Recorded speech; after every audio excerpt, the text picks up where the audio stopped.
With the ability to drive as many vehicles as I have over the years, I get asked at length, what is the most perfect vehicle you could think of? And my answer is usually one of two things. It's either the most ideal vehicle that your personal budget could stretch to, or it's a Rolls Royce. But let's face it, 99.9% of the global population's dollars could only dream of stretching to a vehicle of such value. So turning things down a little bit and going out on a little bit more of a personal limb here, I got to thinking, is there really such a thing as a perfect vehicle? I mean, I know not every car is everybody's cup of tea, but is there something that really ticks all of the major boxes that one person could want? I didn't know that I would actually find an answer. Until now, that is. Do you remember that day when we were so young? Boom, boom, boom, my heart was so dumb. Looking at the hearts it broke one by one. So soon, no one not.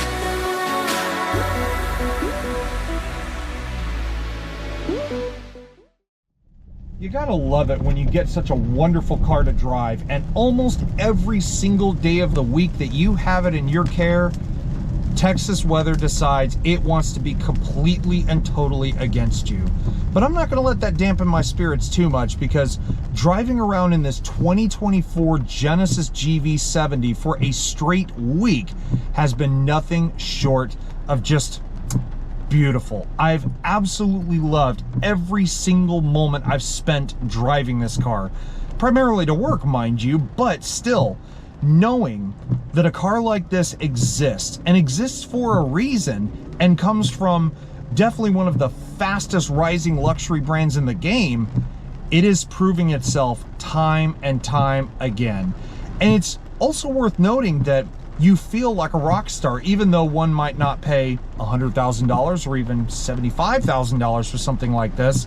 But even at almost 69 grand, this fully tricked out GV 3.5 all-wheel drive sport prestige, to say the full name of it, is just, it's really something to behold. And some of you might be asking, didn't I drive that car like a couple of years ago? The answer is yes. But it's nice to have a memory refresher every once in a while, and I'm glad Genesis sent me one just to make me feel that little more special during these gray and gloomy times. So going back to that whole spiel that I did just a bit ago, I wanted to embellish on a few of the topics of what truly makes a perfect car for yours truly. Well, let's start with the idea of comfort. I always love a car that doesn't really have a rock hard firm suspension, and despite the fact that that does improve handling depending on the vehicle, this though is more in my wheelhouse. This is something I would happily drive every day. It is soft, it is quiet, it is comfortable, and if I just shut my trap for a minute, the only thing I can hear going on inside of this car right now is the air conditioner. That's it. And these ergo motion leather seats are just a joy to sit on. I'm more leg than torso, and I'm over 6 feet tall. So having some nice support under my legs and feeling like I'm being given the right hug, if you will, these things are just so nice to sit on. And the electronically controlled suspension as we set off down what I would say are not the most optimal roads I've ever driven on, it's absolutely beautiful. I feel like I'm sitting on a pillow, honestly. I mean, I know this is the sport prestige, and we'll get to the sporty stuff here in just a bit. But let me just tell you, even as I get up to speed, about 60 miles an hour, it's really not that loud in here. And that's another thing. I don't like a lot of road noise, because to me, it makes a car feel cheap. And when a car feels cheap because it's too noisy, doesn't necessarily make it feel like it's worth its value now, does it? And considering I'm a gasoline-blooded car geek, performance is always a topic I like to discuss a bit more than usual. And yes, I know we're talking about a vehicle that's weighing right around 4,500 pounds, give or take maybe a few pounds here and there, but still, 375 horsepower and 391 foot-pounds of torque from a twin-turbocharged 3.5-liter V6 definitely doesn't sound like the most you'll ever find in a car, especially considering it doesn't wear an AMG or an M badge. But those Genesis wings on the front, I think definitely are a bit of a statement, because you don't even have to push the gas pedal that hard. and you just get this beautiful push of torque as it starts to push you into the seat a little bit firmer. The 8-speed transmission in here is just a joy to row the gears through. And yes, with all-wheel drive, she is going to drink a bit too. I'm looking at the dash, I'm seeing about 16 miles to the gallon right now, which is far fewer than the EPA even rates it at 18 in the city and 24 on the highway for this exact trim here. But I gotta tell you, for performance, it's definitely not half bad. Of course, I could talk about comfort and elegance, technology, amenities, and so on with really any car of this type and caliber. But yet, every time I get into a Genesis vehicle, there's just something inside of my automotive emotions that just comes out a little bit more.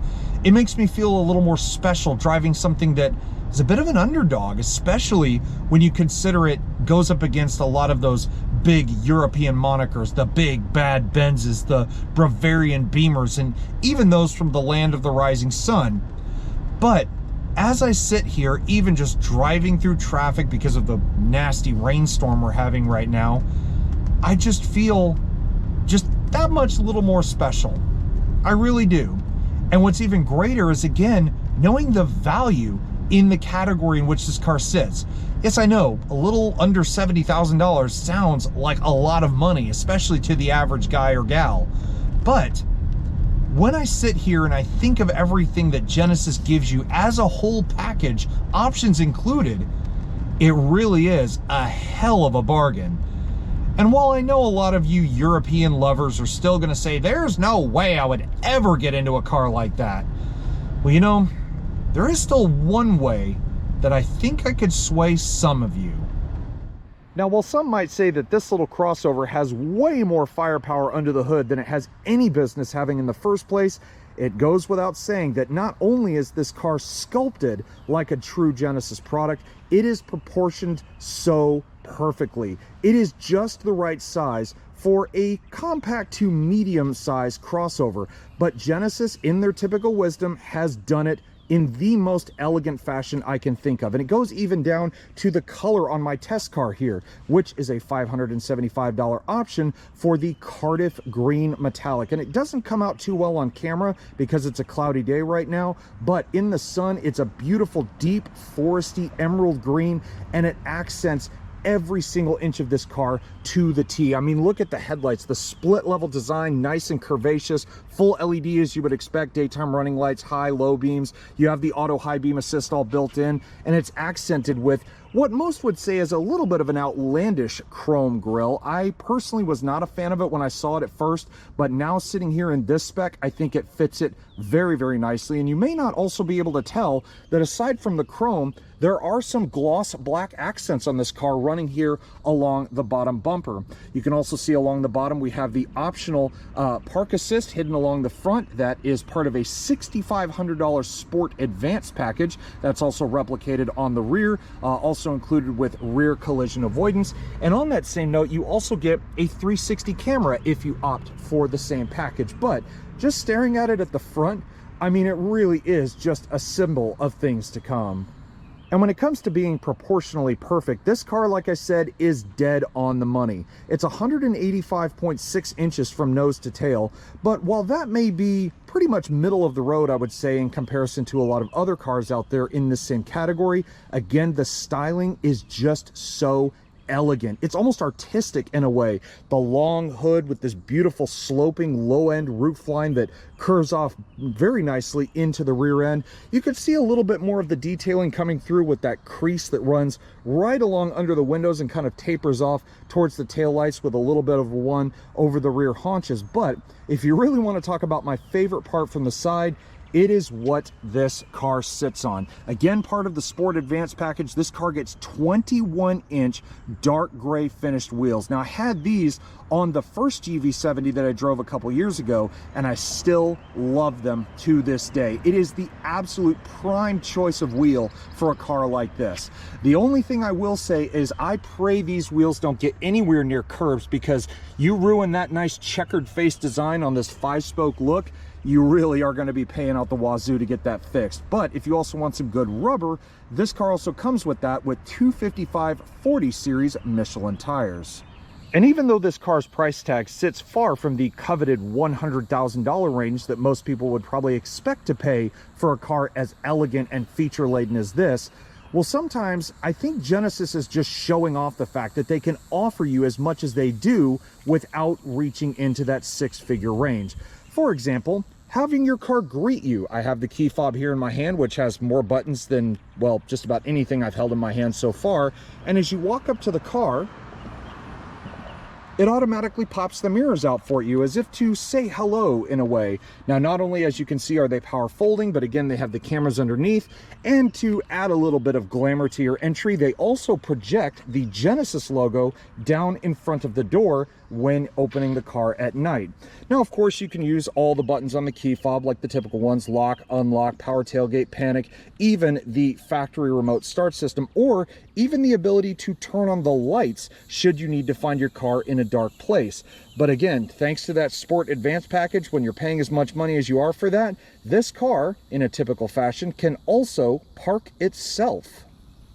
And before you even get into your GV70, you'll probably notice in this case, this one has a pretty interesting power tilting and sliding panoramic sunroof. And I only say it's interesting because it doesn't cover the full length of the roof. So it's a little bit more of a safety aspect, being that that won't shatter in a crash as easily as those that you might see that pretty much cover from roof rail to roof rail.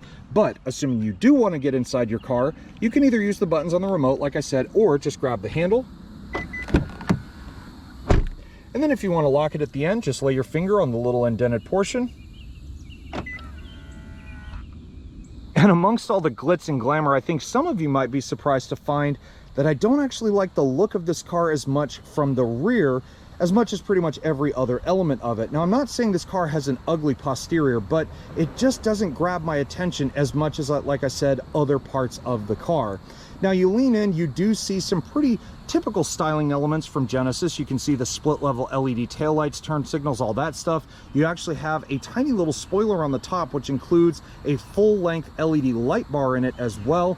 You can see in the middle, you have the Genesis name all spelled out in beautiful thin letters instead of maybe like the wing logo like you might have seen on a Genesis product a good few years ago.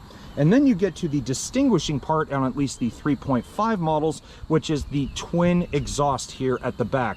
Sadly though, it is not functional. The pipe is actually hidden a decent way back in there, so it's not as loud or as raspy, and definitely not as obnoxious as what I would expect from maybe a higher performing crossover in the same category. But all the same, like I said, it's a distinguishing styling cue, so you can tell that aside from the badge, you have the more powerful version of the GV70 in your hands. Now, speaking of in your hands, usually a lot of people who have crossovers like to carry a lot of stuff aside from people. So as I walk up to the back, it has the smart trunk access, so it'll beep at you a few times. And of course, once the trunk activates, it opens in a pretty swift fashion to reveal 28.9 cubic feet of cargo volume behind the second row of seats. Now, the floor does sit up a little bit high, I'm not going to lie about that. And as you can see, my tripod is actually stretched out here pretty much the full length of the trunk, or the full width, I should say. And, well, it's almost as wide as the trunk itself, give or take, except for the wheel arches there. But underneath, you actually have a little bit of extra space. You can see like the license plate frame is in this one. And then you actually have a spare tire and all of its applicable tools hidden further under the seat. Now, if this is not enough for you, you can fold down those rear seats as you would expect. There are little pull tabs on the inside of the trunk opening here that you can actually release the seats, or you can use the levers on the side. Either way, those seats will fold all the way flat to reveal 56.9 cubic feet of cargo volume. Now that sounds like a pretty good bit, and it kind of is, but again, with the higher up floor, a little bit of a lower roof line, it definitely doesn't look as visually spacious as, again, some of its competition, but nonetheless, it's still a pretty decent hauler for such a small car.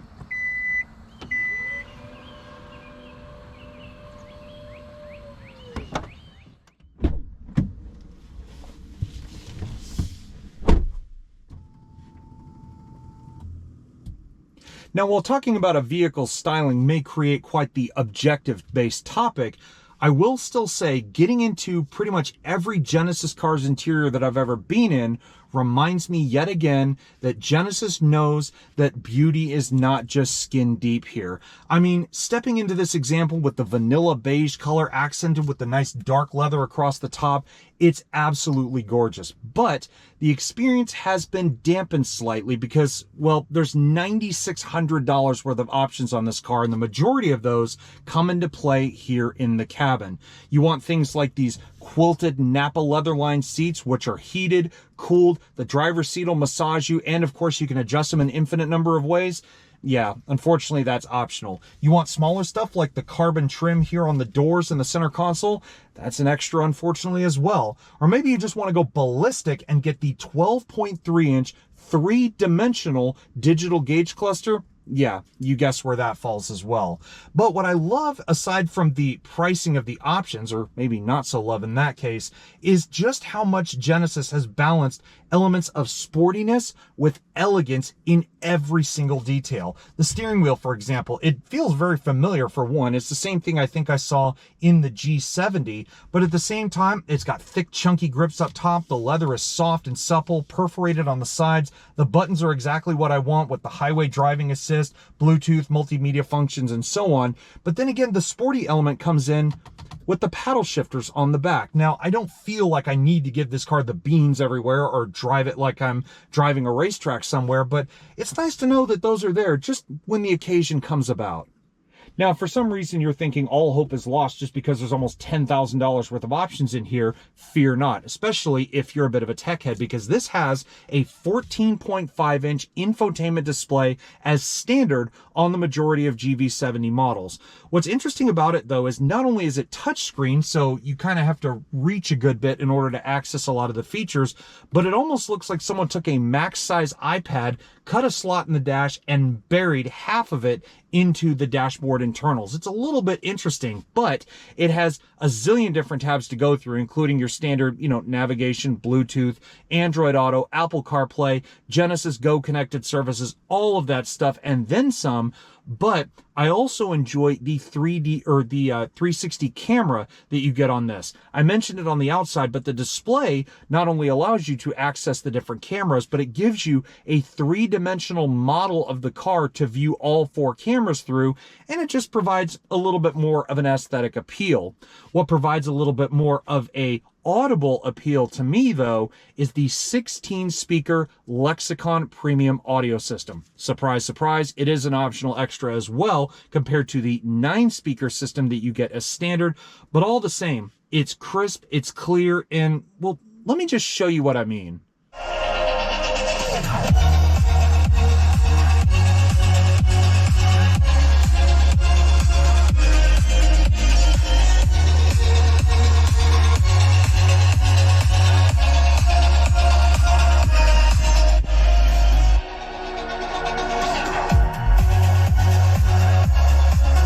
Now, the screen is always one thing, but it isn't the only screen going on inside of this car because, for, again, part of the options list, this has a 3-zone climate control with a touchscreen system for the front 2 zones. Now, I've seen technology like this in a lot of other Genesis cars, and I still never can get enough of it.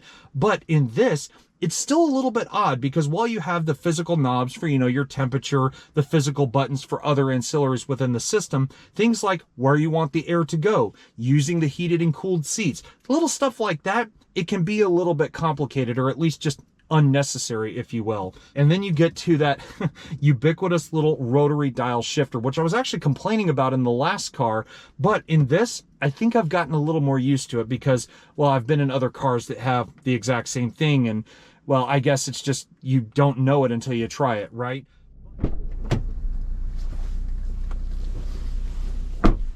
Now, considering this is a bit more of a family-oriented car, or at least a more luxurious iteration of one, you would expect that while the front occupants do get a pretty decent amount of space, that there would still be enough for some sizable people here in the back. But unfortunately, I'm here to say there's not so much, or at least not as much as I would like. I'm over 6 feet tall, and with the driver's seat in the position I would have it as a driver, my knees are pretty much, if not actually touching the back of the driver's seat. And you kind of have to do a little man spreading in order to at least get yourself comfortable, again, if you're around my height. The only things I could think of to make yourself more comfortable in this car would be, well, adjusting the optional rear half of the tri-zone climate control, maybe turning on one of the optional rear heated seats along with that as well, or maybe even, you know, grabbing the rear sunshades, but we see a lot of those in cars nowadays, or maybe, you know, lean your seat back a little bit, get a bit more comfortable, pull down the leather clad center armrest and grab yourself your favorite drink. But even that kind of stuff, I mean, it's not necessarily the most outrageous thing I could think of in terms of comfort. That is, unless you're sitting on the passenger side in the rear of this car. Now, this is not the first time I've ever seen this, but you have little buttons on the side of the front passenger seat, and it will allow you, assuming nobody's sitting there, to push the seat all the way forward and almost all the way flat, thus giving you a much more roomy experience in the back of this car. So if you are someone who's looking for more room out of your Genesis crossover of any kind, this isn't going to be the most spacious one I could think of.